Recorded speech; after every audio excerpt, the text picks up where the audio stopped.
Shalom, my friends, and welcome to another live stream. Over the next hour, we're going to investigate the claims of Christianity in the form of very silly arguments that they make, distorting rabbinic texts and all sorts of unsubstantiated claims that they make regarding rabbinic Judaism and their falsehood in believing that Jesus is Mashiach, all that fun stuff. So first we'll get into a video that One for Israel did. And before we get into, this was a video they just put out today. And it's, let's put the play, we'll speed it up a little bit so that we have some, all right, here we go. Two competing narratives. And for the viewers here, can you guys hear? You guys hear the video okay? Give me a one. Give me a something. Oh yeah, I needed to post the I forgot. I needed to post the okay, awesome. Baruch Hashem. So I'm gonna post the link in here for people that want to join. Copy the link here. If you want to join the discussion for now, we're going to go through this quick video on One for Israel and debunk its lies. So here we go. The followers of Jewish Messiah Yeshua and the followers of the rabbis who rejected this Messiah. Both see their roots and authority in the Hebrew scriptures. Discover Yeshua in the rabbinic text. So, Oren, what was your question again? So yeah, I have a small question. Is it true that the rabbinic traditions talks about two kind of messiahs, Messiah son of Joseph and Messiah son of David? Exactly. But before we even show that, I want to just remind you that when we're talking about rabbinic tradition, the Pharisees, we're talking about a competing narrative to Messianic Judaism, a competing narrative that came much, much later than the New Testament. So it's almost... So this is something that Christians they love to abuse the concept of Mashiach ben Yosef. This is a very common strategy that Christians will use. Henry, let's add you to the stage. Shalom Aleichem. What's going on? What's going on? Well, mate, yeah, I've been watching your videos and I've really liked them. I did put a comment on your video before asking how I can contact you. Oh, yeah. YehudaYisrael@yahoo.com. You can send me an email. And yeah, for sure. Have you seen this video yet? It just came out regarding One for Israel and Mashiach ben Yosef. What is your take on that? Are you familiar with this concept? How does that fit into your theological understanding? Who did you say? Mashiach ben Yosef. Are you familiar with that concept? Yeah, but I don't know what they mean by Ben Yosef, because it's obviously not talking about Mary and Joseph, so I don't know what Joseph they're really talking about. Right. Yeah, I mean, so we'll go through the video if you have any questions. What they're trying to discuss, because this is an idea that's brought up a lot. So we'll go back to the video. Here we go. As if the rabbinic Judaism is responding or reacting to the New Testament faith. So you are right. The rabbis did see a Messiah son of Joseph, a figure of Messiah son of Joseph who comes to die in the wars of Israel before Messiah son of David comes. And Messiah son of David, of course, comes as a royal Messiah to rule and as a king. Yeah, so the question is where that idea came from. Where did this idea come from? I think the sages, the rabbis, when they read the Old Testament, they couldn't ignore the fact that they saw two types of a Messiah. So this is a falsehood. What he's saying here. The concept of Mashiach ben Yosef does not just come from the idea of the rabbis. And what I'm going to do is show, Henry, are you familiar with where it comes from in the Hebrew Bible? Is that what you were asking before? Yeah, I don't know where it comes from, what they're talking about, but yes. Well, shalom, everybody. Yeah. what I wanted to do is show exactly where that comes from. Shoot. So I guess in the meantime, we'll Pierre show. Okay, we'll add someone else to the stage. Shalom, shalom. How's it going? How you doing, Pierre? Can you hear me? Hello, very well. Shalom. I'm not Jewish, but I'm interested in what you say. Well, Yes. Thank you.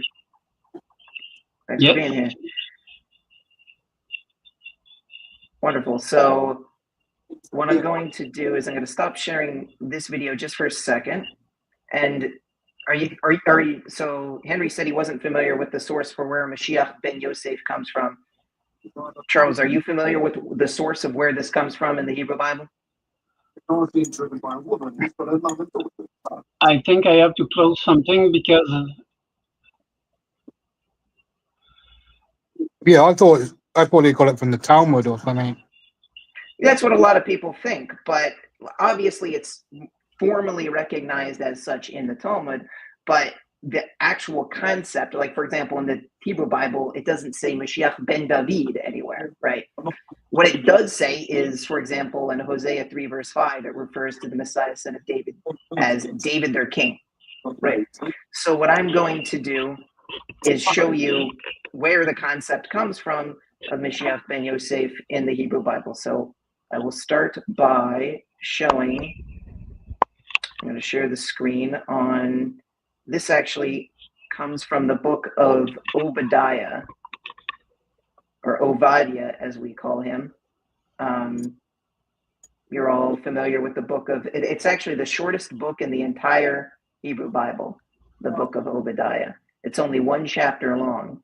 And this is where the concept of Mashiach ben Yosef comes from. So I'm going to share that real quick. So you guys can all see this now? Yeah. Yeah. I'll probably be going probably about 5 minutes too, because I've got my my Hebrew, Yeah. my biblical Hebrew class. Sure.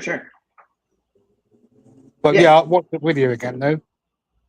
Yeah, for sure. Yeah, no, this is going to be real quick. So right here in Obadiah chapter 1, verse 18, it says, "And the house of Jacob shall be for fire, and the house of Joseph a flame, and the house of Esau shall become stubble, and they shall ignite them and consume them, and the house of Esau shall have no survivors, for the Lord has spoken." This is the source for Mashiach ben Yosef, because you see explicitly here, right? It says out of that, it describes that the house of Esau, right, will become stubble, right? That is the role of this flame of Joseph, right? So this is where that concept comes from. I wasn't sure if you guys were familiar with that. Is that new information to you, or is this something that you are familiar with? Yeah, I've heard of it. I've heard of it before, but not really in depth, to be honest. Yeah, so that's the core. Like, this is just to educate on like where the biblical source for Mashiach ben Yosef comes from. And as you can see explicitly there, it is simply the main goal is for Mashiach ben Yosef is to destroy Edom, to destroy Esau, basically. Now, if you want to apply that to Jesus, then you would have to say that Jesus destroyed Edom somehow, which obviously that doesn't make any sense. That didn't happen. Jesus dying on the cross, you can spiritualize it, say whatever you want, but that simply didn't happen, right? So you're right. A lot of Christians will say Mashiach ben Yosef because he was the supposed adopted son of Joseph, which doesn't really jive with not only the rabbinic concept, but also the biblical concept of Mashiach ben Yosef, which was mentioned there. Any other questions so far? Pierre, you got anything to say?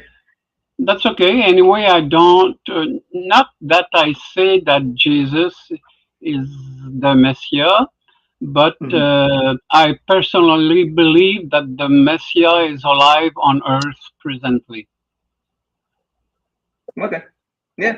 I mean, maybe you have heard the name. His name is Rael.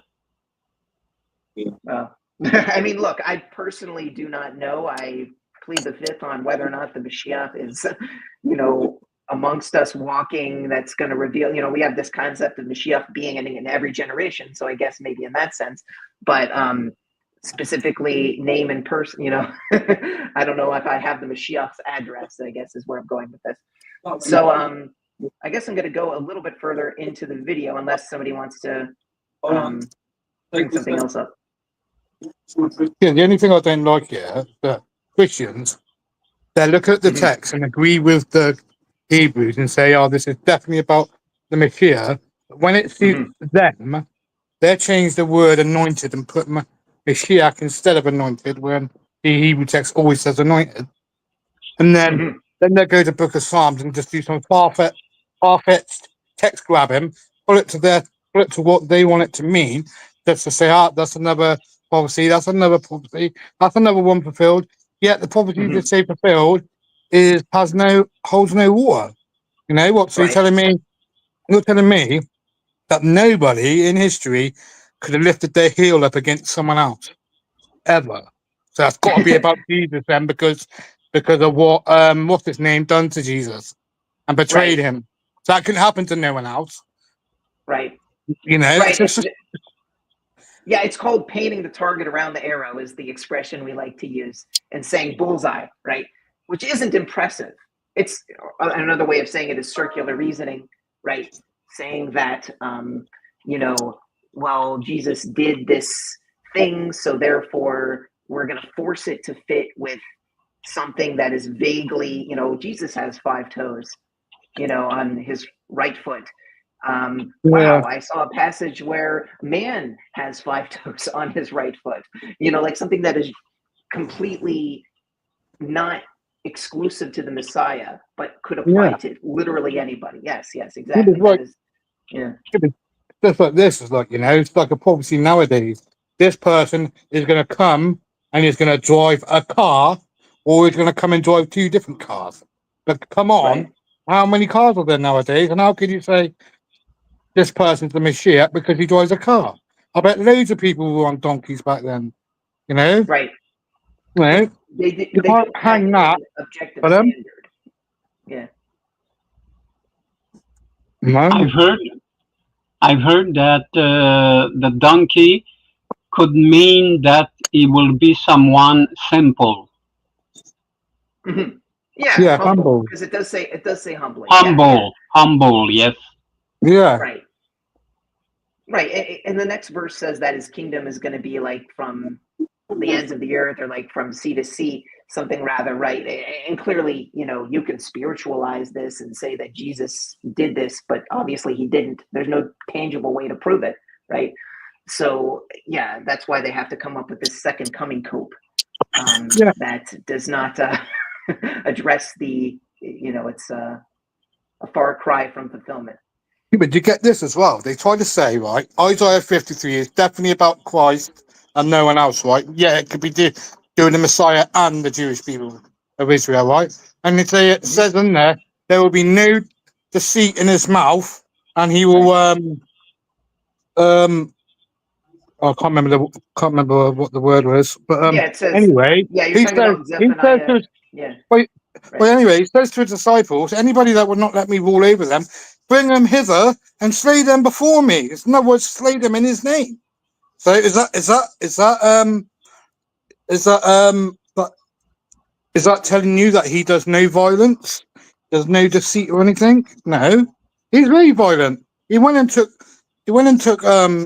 the farmer's pigs and put the demons in there, and they weren't his animal. But wait a minute, there's no violence found in it, no? Right, yeah. I guess like the reason why I don't like to use that is like I just like to show that the nation of Israel or Isaiah the prophet, you don't have to necessarily even prove from the New Testament that Jesus, violated things that, the text says in Isaiah 53 that would disqualify him from being the servant. You could go that way, but I never found that convincing to a Christian. We'll bring up Lucas to the stage. God also tells them to bring their sacrifices, right? God tells them to bring the sacrifices, and if the journey's too far, sell your animal, go to the temple, change your money up, and buy yourself a sacrifice. Yet Jesus came in the temple and got mad and angry over what God told him to do. Right. Yeah. So yeah, it's interesting. But yeah, Lucas, what's going on? Shalom Aleichem. Hey, Yehuda, nice to meet you for once. Good to meet you. Good to meet. Yeah. All right. Do you hear me well? Yeah, I can hear you fine. Yeah. All right. Hey, I'm a little rusty with SteamYard. This is my first time using it.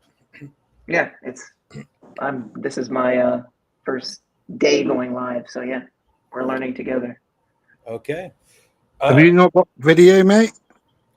Say that again. I mean, has Yehuda not got a video? No, this is my first time doing stream live, so like today.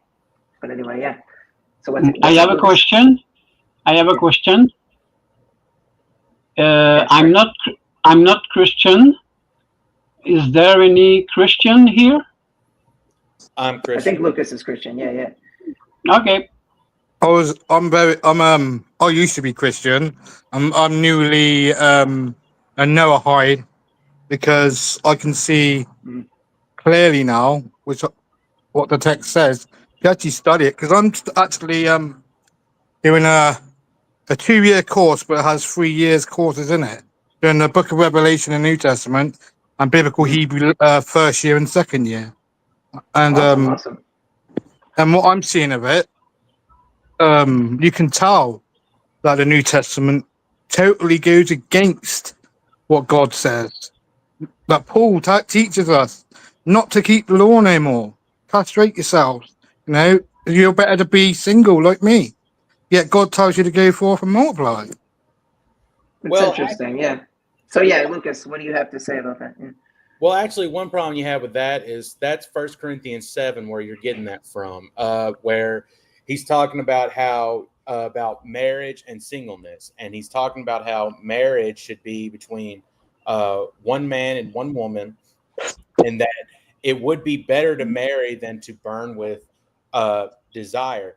Actually, what Paul is getting at is if you read 1 Corinthians 7 in context, is that you have being single gives you better opportunities to actually serve God than being married. He's not necessarily saying that being married is wrong or anything like that. There's actually another part in the New Testament. I'll have to look it up real quick where he actually says that, it's that isn't he able to take a wife because he could do that. He's not saying that it's wrong to be married, but that to serve God, you have better opportunities if you remain single. Yeah, but the problem is, what's he basing that by? Moses that had a wife? All these prophets that has a wife. I think the only one I can remember is Jeremiah that couldn't have one. All the rest, as far as I know, did. Yet Paul's saying you're better off being single like me because you can better serve God. Yet none of the prophets said that. They all had wives, apart from, as far as I know, is Jeremiah. So that actually points in the direction, no, Paul, you're lying, because that isn't what the Bible teaches. Okay. Well, it doesn't necessarily go against anything. I mean, nowhere does the Bible say you must be married, and it doesn't say you have to remain single. He's not adding a prohibition to anything. He's just saying it would be better to serve God, and you can serve him way more, not faithfully. I'm trying to find the best words to say. You have better opportunities to serve God if you remain single. It's not against the Old Testament. But the problem is, when someone comes out with a statement like that, right, you have to look at the text. What does the text show? For examples, for starters, in Genesis, God says the husband should leave his family and join to his wife, become one flesh. That's one argument. Straight away, be married. It doesn't say don't be married. 2, look at the examples with the prophets. Now, were they married? Yes, Jeremiah wasn't. So you can't just come out and just say, well, I'm going to write a text and say this is what I want because I heard it from an invisible Jesus, right? And then say you're better to be single like me than to be married because you can better serve God. Well, no, you can't see the examples of that nowhere in the Tanakh. No, if you can, show me. But you Well, you can't go might be's or ifs or buts. You have to go by what the text says and what the text is showing you by example, not by what you want it to mean. But you just said Jeremiah was single. Yeah, Like, one prophet out of all the prophets. Now you show me examples where God tells you to be like that. He was called to be single. There's a difference. If God calls you that way, there's a difference. Now, the rest of the Tanakh don't show you that way. So you can't tell me, because Paul says you're better off being single, I must be single then, be better off that way. No, you can't see that by example of the Bible. Now you have to follow that, but that is word, then anything that comes after the Tanakh, that's what you have to judge it against. Now, if it differs from the Tanakh, you've got to throw it in the bin, sorry. I guess I wanted to zoom out a little bit too, though, like into more like messianic prophecy, like, like just kind of like where that's going. Like, how do you come up with a standard that both Jews and Christians can agree upon regarding prophecies that are exclusive to the Messiah, son of David, and no one else? That's what I seek to do here, to come to a mutual understanding on the Hebrew Bible. Anyway, I have to shoot because I have to go to my Hebrew class. Nice to meet you, Yehuda. Nice to meet you too. Take care. nice to meet you, Henry. Cool. Bye. Bye-bye. Yeah. Bye. Bye. See you later, mate. Shalom, shalom. See ya. Have a good one. And you, mate. Yeah. Thanks for stopping by. Bye-bye. Cool. Yeah, so fine. So I guess going back to kind of like the broader picture of how to determine messianic prophecies. I did an earlier live stream where I used 2 Samuel 7 verses 12 through 16 as the template for that. The covenant made eternally with David and his descendants. Okay, can you mention the text once more? Yeah, 2 Samuel. I can put it on screen if you like. It's 2 Samuel chapter 7 verses 12 through 16. Yeah, I'm curious, Lucas, and also you, Pierre, if we can come to like a mutual understanding that this is a prophecy that really sets up the foundation of what the expectations of the Messiah will be. Samuel 2. 2 Samuel. I'll put it Second. up here. You can see it here. You guys can all see it here. No. Shmuel. Oh, sorry. I'm gonna put it on. Add to stage. This is so annoying. Okay, can you see it? Yeah. Yes. Yeah. Chapter 7. Yeah. So verse 12, it says, "When your days are finished, and you shall lie with your forefathers, when I will raise up your seed that shall proceed from your body, and I will establish his kingdom. He shall build a house for my name, and I will establish the throne of his kingdom forever. I will be to him a father, and he shall be to me a son. That's so when he goes astray, I will chasten him with the rod of men and with the stripes of the sons of Adam." Right? That in the immediate context refers literally to David's son Solomon, who built the temple, established the kingdom, right? "But my mercy shall not depart from him, as I withdrew it from Saul, who I removed from before you." And here this verse applies to the future Messiah. "And your house and your kingdom shall be confirmed forever before you, and your throne shall be established forever." And that through Solomon and David, the future Messiah will establish that future kingdom. So yeah, that's what I kind of wanted to get feedback from both of you. Can we agree this is like the primary source for who the Messiah, son of David, will be? Okay. I certainly agree, because my screen is too small to see your name. What is it? Luke or Lucas? Yes. Lucas. Okay. So I didn't, when I said it before, Lucas was not there. So I will repeat, I'm not a Christian. I'm a Raelian, Rael. And for me, Rael is the one who is going to build the So I apologize. It looks of like the I'm gonna Elohim. I might have to leave in 3 minutes. I just realized this is Okay. unexpected. We'll see. If you hear a very loud noise, I'm confused what is happening right Okay. now, but we'll see. Anyway, Lucas, I guess. Okay. before So anyway, this if happens, you I'm want, curious.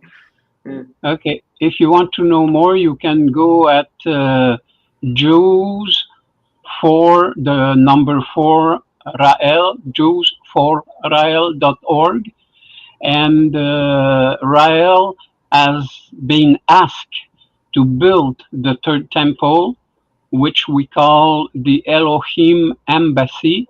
If you search for Elohim Embassy, you will also see something where the Elohim will come back with the prophets like Moses, Elijah, and Jesus, because he was a prophet. He is not a god. He is just a messenger of the Elohim.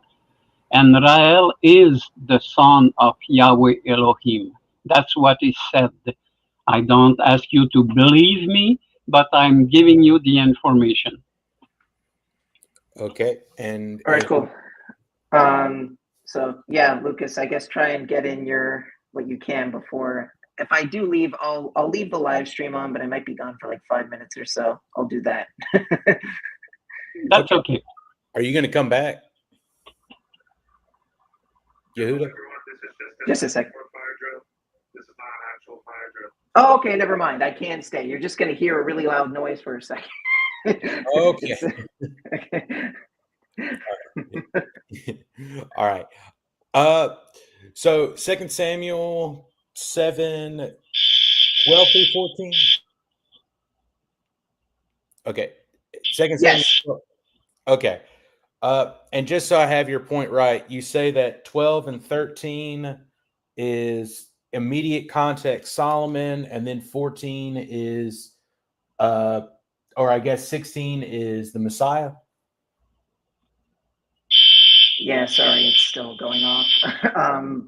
You're good. Okay, I think it's done now.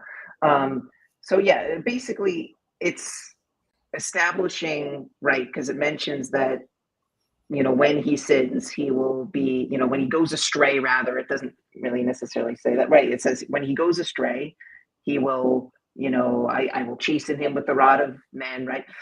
So yeah, like that's, Solomon, he built the temple, but he's saying no matter what, I'm not going to strip away his kingdom from him, right? Because, Saul's kingdom was taken away from him. But in contrast, David's son Solomon will always have that kingdom ultimately, and through his descendant, who will be the Messiah, that Davidic kingdom through Solomon will be established forever. Yes. So that's my position. Okay. Well, I would agree this is ultimately referring to the Messiah. And it does say when your days no, hold on. Let me find my place. I'm using a physical Bible. It's in between. Be a son to me.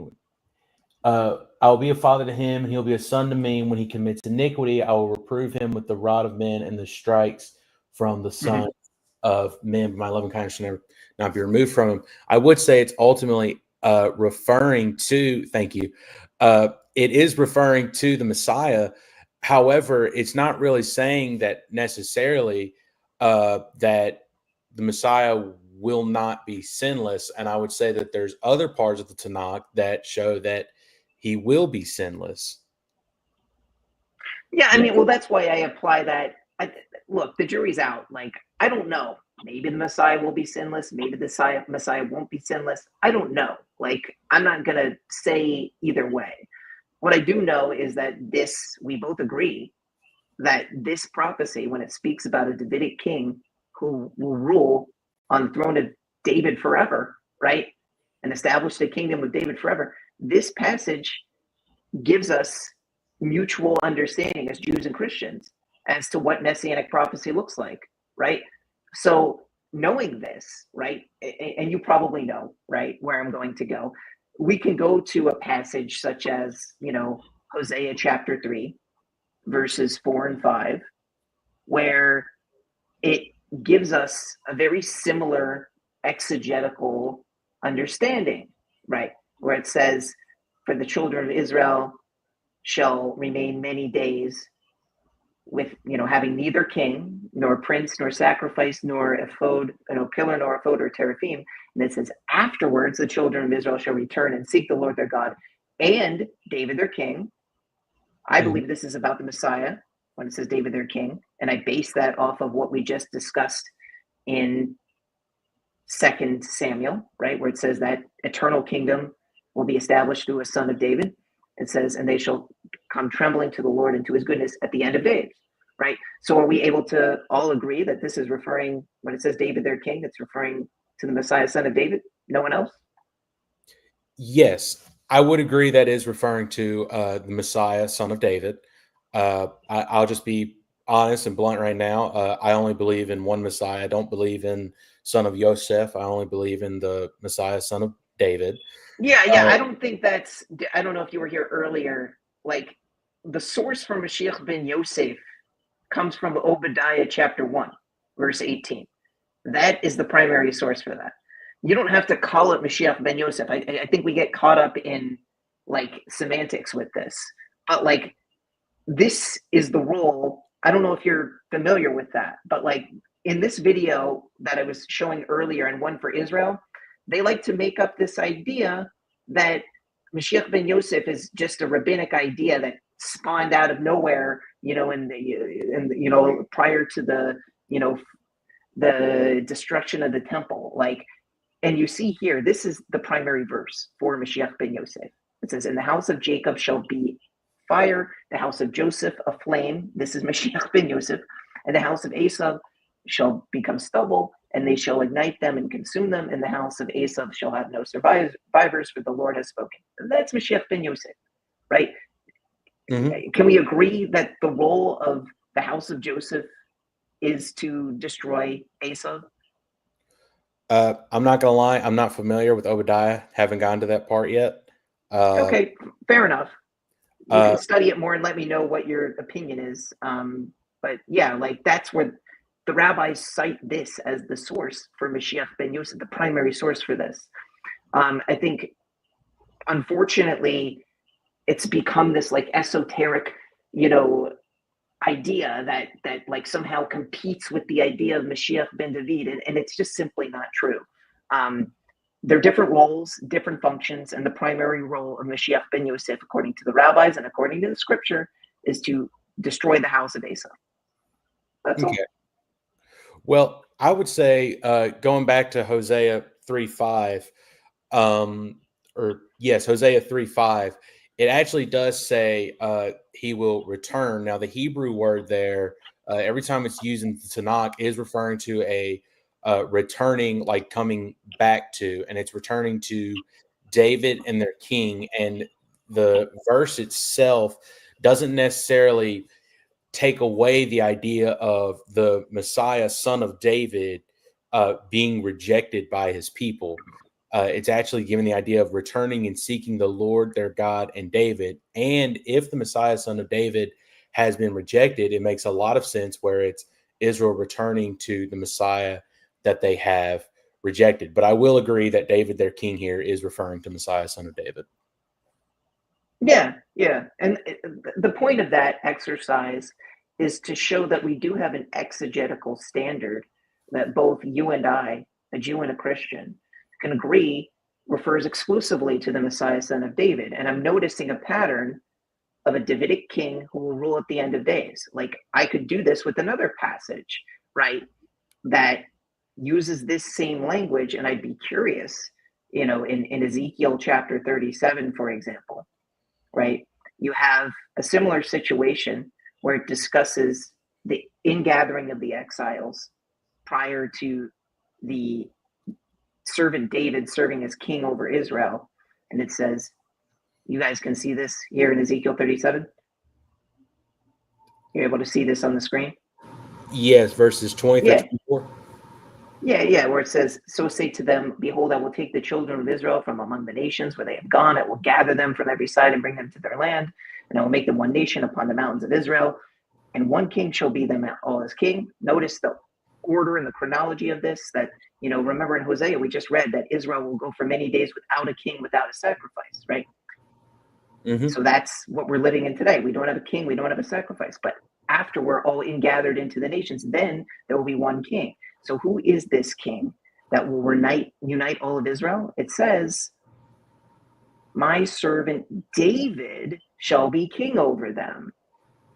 One shepherd shall be for them all, and they shall walk in my ordinances and observe my statutes and perform them. And they will dwell in the land that I've given to Jacob. So when it says, my servant David, who will be king over us, is this the Messiah? Yes, my servant David. So that's fascinating to me that we're able to agree that prophecies that speak of an end times king that is of Davidic lineage, right? We agree. We have an exegetical standard of determining exclusive prophecies that both Christians and Jews can agree with. So this is the gold standard that that I feel we should be using, since this is where we both agree. Even Jews and Christians can agree based on the golden thread starting in the Davidic covenant that was made with God and his descendants in 2 Samuel chapter 7, verses 12 through 6. We are exegetically looking at passages that show, because at the end of the chapter, it even says, I will form a covenant of peace with them, right? An everlasting covenant shall be with them. I will establish them and multiply them, and my sanctuary will be in their midst forever, right? So this covenant here, right, is a future covenant where all of Israel and Judah will be united under a future Davidic king. And I just find it fascinating that we are able to exegetically come to the same conclusion regarding this standard. So moving forward, I have a good news for you. This covenant will be established within the next 10 years. So we'll see. We'll see what happens. Because, I'm not going to commit to anything specific. I don't know about that. I'm telling you, Rael is a prophet of Yahweh. He speaks, he says what Yahweh told him, and he says that David, Elijah, Moses will all come back within the next 10 years. And of course, if David comes back, he will be the king of the Jews. So that's why I say it's good news. We'll see what happens. So anyway, it's great that we are all able to come to a standard, right? So I have a question for you, Yehuda. Yeah. Personally, when I read English and I see Lord, I see the tetragram. How do you pronounce it? Is it Adonai? Adonai Elohim? That's just what we say as a placeholder for it. We don't pronounce the actual name. You don't pronounce anything in Hebrew. We say what you said. Yeah. Okay, so anyway, Adonai. Okay. Back to the discussion of the So we have an exegetical standard. So this is the standard that I would use. Just to let you know, I have 20 minutes and then I'm gonna have to go. But Luke, do you have anything? Yeah. You have anything to Lucas? You have anything to moving forward? Do you agree do you have a better standard for determining which prophecies are exclusive to the Messiah, son of David, and no one else? A better standard? No, I would agree that when you see David, it's not always every time David appears in Tanakh, it's not literally referring to David, the king we know who defeated Goliath, but it's also can be referring to the Messiah, like you said, Messiah, son of David. And I would agree that is a messianic prophecy there. Now, where we would differ is I would say that's something that's going to be fulfilled in the second coming of Christ. Yeah, of course, that's where we would defer, because I don't believe that it has been fulfilled yet. I mean, according to the prophecy, it says we're not going to have a king or a priest, right? We're not going to have a king or a sacrifice. So when Christians say, Christ is king, and I say, wait, I thought Hosea 3 verse 4 says before the coming of David, their king at the end of days, we're not going to have a king. I'm going to raise an eyebrow and say, hold your horses. You know, like they say, like, Jesus is our ultimate sacrifice. I'm like, when I read Hosea 3, verse 4, up until the times of the future Messiah, I don't see how that squares with it. We won't have a king when we won't have a sacrifice. So I wouldn't say that we have a king in Jesus or we have a sacrifice in Jesus. I just don't see how that would fit with Hosea 3, verses 4 and 5 too well. Well, here's the thing. It says, for the children of Israel shall remain for many days. Would you agree with me that in the immediate context when this was written, it's referring specifically to the northern kingdom of Israel? I mean, Hosea was primarily a prophet to the northern kingdom of Israel, but I wouldn't say that, you know, because remember that northern kingdom of Israel was never ruled directly by a Davidic king. They were split, right, in two. So they were being ruled through the house of Joseph, through Ephraim. Okay, I just want to see if you could agree with me on that. Just trying to get basis. However, I would argue that it's saying specifically that they're not going to have a physical king, nor the physical sacrifices, nor the physical temple. It's not saying that the King Mashiach has not come yet already. Now, as a Christian, I would say Christ does reign right now, but he has a heavenly kingdom right now in heaven. The physical kingdom has not come yet. And the physical kingdom seems like was supposed to come in the first century. However, when the Jews rejected him at the time, it eventually went out to the world. And that gets us into Daniel 9, the 70 weeks prophecy. Right. So the issue with Daniel 9 specifically is that there isn't a precedent to say that the sixfold things in Daniel 9 occurred, right? I did a video where Dr. Michael Brown, for example, said that there are many Christians who have different opinions about whether or not the first three things mentioned occurred, or whether or not all of them occurred, where it says the end of transgression of sin, where it says the anointing of the Holy of Holies. There's really no tangible way for us to measure that the death of Jesus on the cross accomplished any of those things. And yeah, that's my primary contention with the Christian interpretation of Daniel 9, that the Messiah had to come before the destruction of the Second Temple. Okay. Well, here's the one thing I would argue against that is, so in verse 26, you have, and after the 62 weeks, the anointed one will be cut off and will be no more. Actually, I would argue this is kabod. So in Rashi, yeah, you see it. You see it here. Yeah. Yes. Rashi's commentary, he actually says the Hebrew there for will be no more. In the literal sense, the Hebrew is he will have no thing. Okay. I have the Rashi right here. You see it? Yes, Hebrew right here, and he will not have. And he says the meaning is that he will not be, but literally it's he will not have.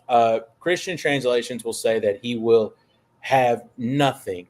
And it seems like this anointed one, when he comes, he's supposed to have the physical kingdom, but he does not have it and is instead cut off. Now, I understand. I listened to your debate with Radar Apologetics and how you said that the anointed one doesn't necessarily have to refer to a ruler. It could be a priest, pot, anything really. The word Mashiach doesn't have to mean Messiah. However, the idea in the whole context of it, are you one of those? Okay, I'm sorry, that may sound offensive. I know some Jews believe that there's actually two anointed ones here, like one is Cyrus and the other one's a different one. Do you agree with that, or like Cyrus? Like he announces the decree, right? And Rashi cites Isaiah 45:1, where it literally uses, lim shicho, I believe is the word here, lim shicho, to refer to Cyrus. So he's given that title of, Mashiach in that sense. So he was, giving that decree. Yeah. Okay. Well, if you look at the beginning, I'm sorry, I'm trying to find my place real quick. Make a note. For your holy city to finish transfer insight from the going out of war to restore and rebuild Jerusalem until an anointed one. I'm using a Christian translation. It says Messiah, but I'll just use Moshiach for now. Until an anointed one, there will be 7 weeks and 62 weeks. It will be restored and rebuilt with plaza and moat, even in times of distress. Do you agree that the anointed one who's cut off at the end of the 69 weeks is that the time period? Is that the first century? Like, yeah, it's around that time that there's, yeah, it's around the time of that, yeah. Okay, so would you also agree that the anointed one, like, would the Messiah, son of David, be an anointed one? Yeah, of course. Okay, so if you say that Cyrus is the one being talked about, and you have the idea of a king here that's in the beginning who's making the declaration for Jerusalem to be rebuilt, then you have another anointed one. Shouldn't he also be a ruler as well? And I'd also argue one more thing. With Daniel, you have the idea of 2 princes going on. It actually says that before until an anointed one, a prince in verse 25, and then in verse 26, there's the people of the prince who is to come. Now, right. If you're given the Rashi actually agrees with you. Rashi agrees with your interpretation that it should refer to a ruler, right? It's a machloket here. Once again, this is the reason why Rashi was saying that it can refer to Agrippa, the king of Judea, who was ruling at the time of the destruction, right? There are other rabbis who say that this refers to the high priest who was ruling at the time, who was also a Mashiach, right? Some might even argue that it's the Holy Temple itself, right? The idea that the anointed Holy of Holy, right? This idea that there's a cutting off of the temple sacrifices, right? All of that is because that word is so generic, right? As opposed to what we just agreed upon earlier, prophecies like Hosea 3 verse 5, where unambiguously we both agree that's about the Messiah, son of David, when it says David their king.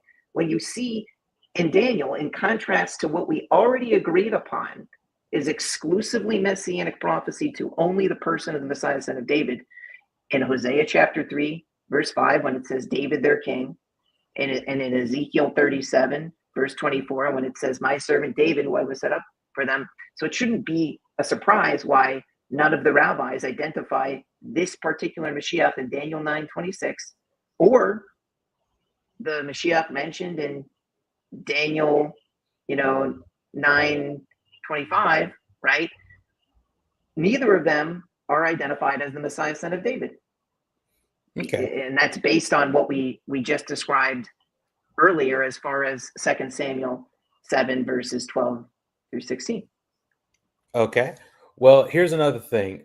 I agree that David can refer to the Messiah, son of David, but there's also other pictures of the Messiah. It's not just David. It could be David, branch, stone, any of those things. Like, there's multiple different ones. So the anointed. So what I would ask is, what is the standard? Why are you saying that stones and, like, I agree that branch, for example, is a pretty specific term for, it has to do with the Davidic line in most cases, but it is not necessarily referring exclusively to the Messiah, son of David. And the perfect example of that is in Zechariah chapter 3, verse 8, right, where it applies to Zerubbabel. So while it does have a certain degree of, specificity, it's not as specific to the Messiah, son of David, as, for example, David their king, or my servant David, as we just described, who will rule at the end of days and who will rule, based on what we both agreed upon earlier, are exclusively messianic prophecies. Do you see the discrepancy here of specificity? Mm-hmm. Well, let me address the stone part. The Messiah is referred to as the stone in Psalm 118:22. It actually says that the builders, the stone that the builders have rejected has become the chief cornerstone. And in actuality, Rashi agrees that this is referring to the Messiah, because if you go to Micah 5:2 in his commentary, he refers back to Psalm 118:22 as that being about the Messiah. So here's the deal. Once again, I don't have a problem with any of these prophecies having ultimately to have messianic application. The problem is assuming that these prophecies are exclusive to the Messiah, right?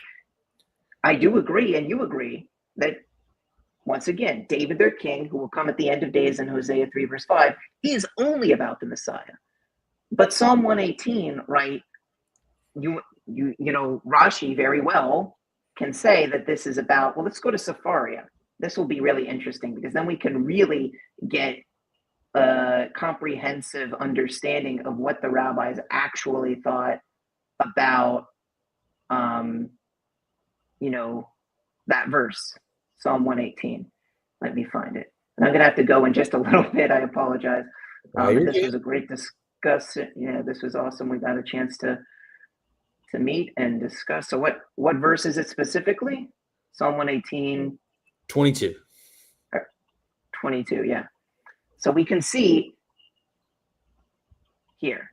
So the commentary, you have a lot of this here, right? You have some Hebrew on this, right? I'm only seeing Kabod right now. Oh, you don't see the other? Just a second. Oh, this is interesting. You mentioned Rashi. Yeah, just a second. I'm gonna change it. Remove, and let me add the stop screen. This is kind of annoying how I have to do this, but okay. So here's the. Can you see Sepharia now? Not yet. You see it now? No. Oh, wait, just a second. Add to stage. Now you can see it. Yes. So this is the Rashi that it says here. It says, I'll read it in English. It says, the stone that the builders rejected. It says, a people that was humble among the peoples. Now, I'm sure you're probably right. Mashiach probably does apply this to the Mashiach as well. But you see that Rashi, who you cited earlier, and he does this a lot. He does it with Isaiah 53, and he does it here in Psalm 118. He agrees with what I said earlier. This is not an exclusively messianic prophecy. This is the main problem that I see with Christians interpreting rabbinic literature, is they'll see, well, Rashi says this is messianic, and they will assume that that means that it validates the idea that it's exclusively messianic. But if we're being honest with how Rashi interprets Psalms 110, Psalms 110 as well, he also does not say is exclusive to the Messiah. But same with Psalms 118. He's not saying that the stone refers exclusively to the Messiah. You can see it right here. You see it? Does he say this is only about the Messiah? Or does he say that it's referring to a group of people? Like, let's be honest. Like, what is it saying? Does he say this is, are you reading the same thing I'm reading? Yes, a people that was humble among themselves. Right. So is that only the Messiah? No, not right here. But again, if you go to Micah 5:2, he is attributing the fact of the Messiah being rejected by the builders. Now you have to ask, who is the builders? Yes, but Rashi also, you're making the same mistake in Micah 5:2, though, is that you're saying that because Rashi says it's about the Messiah, he's only saying it's about the Messiah. And he's just not, right? He's saying it's about King David and the Messiah.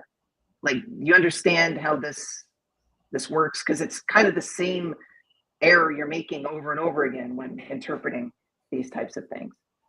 Yeah, I see what you're saying. It's just, the thing is the reason I'm using Rashi is because I'm trying to show that the idea of like this Psalm 118:22, what's being talked about there, is shown even from a Jewish standpoint. And would you agree that Rashi's he's definitely one of the quote unquote big names of Judaism?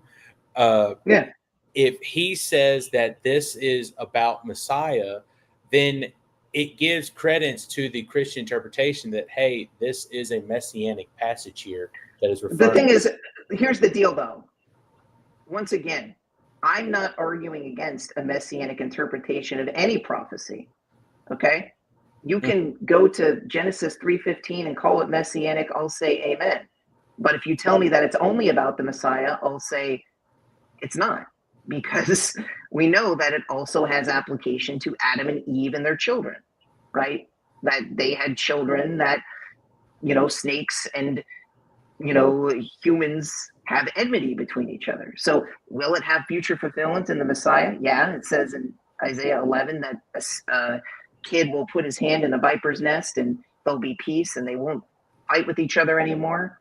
We know that hasn't happened yet. Is it about the Messiah and the Messianic age? Absolutely. So that's an example of that. So I'm not fighting against that. So I'm saying you're not saying you're preaching to the choir by saying, well, this is messianic. Of course it's messianic. It's not exclusive to the Messiah. And I'm saying if we're both able to agree on which prophecies are exclusive to the Messiah, right? Mm-hmm. And we use that standard from 2 Samuel chapter 7, verses 12 through 16 that we both agreed upon, and then we see that applying that standard to that future king, David their king, Hosea 3:5, that's only about the Messiah. And then you go to Ezekiel 37, it says, my servant David, in verse 24 of Ezekiel 37, who I will set up for them, and that all is talking about at the end of days. It doesn't, and then you take me to Daniel 9, and where's the word Melech? Where's the word David? It's not there. So then you're like, well, this generic word Mashiach, and then you're abandoning that standard and saying, well, it's only about the Messiah. And it's like, well, the rabbis aren't saying it's only about the Messiah, but I will tell you something fascinating. All of the rabbis agree that Hosea chapter 3, verse 5, when it says David their king, is about only the Messiah. All of the rabbis agree in Ezekiel 37, verse 24, that when it says, my servant David, who I will set up for them, that's about only the Messiah. So we have a standard that is definitive. But once again, when you look at the Rashi of Micah 5, you're reading it right now with me, right? Can you see it? Mm-hmm. It says, and you Bethlehem Ephrath, whence David emanated, right? So he is relating this to David, not exclusively to the Messiah. So that's a fact. So I'm saying it does not validate the Christian position that it only refers to the Messiah. Rashi is not saying that. So anyway, I apologize. It was a great discussion, but I do have to go. Thank you for your time, and we'll do this again sometime. Shalom Aleichem. All right. Thank you. I've sent you a message.